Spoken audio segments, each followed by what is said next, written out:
Alors, ça me fait plaisir que vous appréciez cela. Merci beaucoup.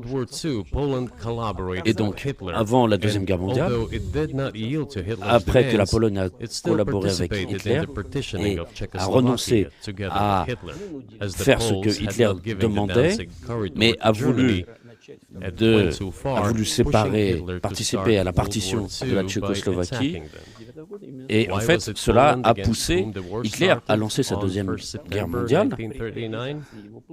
Et donc la Deuxième Guerre mondiale a commencé le 1er septembre 1939 par la Pologne, précisément.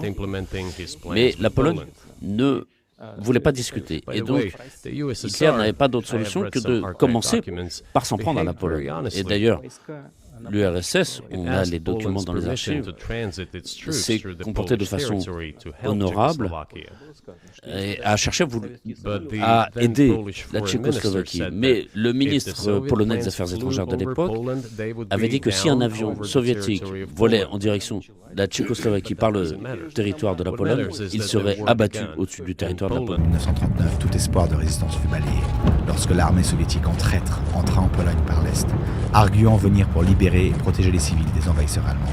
Cependant, dès le départ, l'armée rouge a pratiqué systématiquement le meurtre, le viol et le pillage sur la population locale.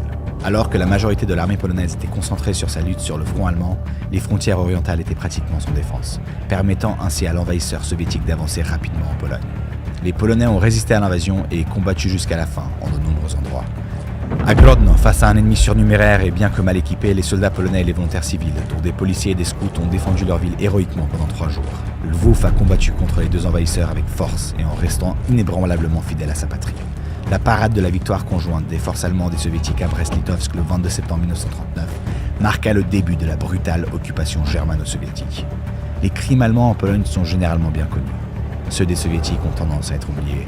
Des centaines de milliers de déportés dans les goulags de Sibérie, le massacre de Katyn, Kharkov et Starobielsk, les simulacres de procès et les exécutions, les pillages, les destructions. Cela ne serait pas arrivé sans, d'une part, le pacte Molotov-Ribbentrop et d'autre part, l'indifférence du reste du monde. L'URSS, on a les documents dans les archives, s'est comporté de façon honorable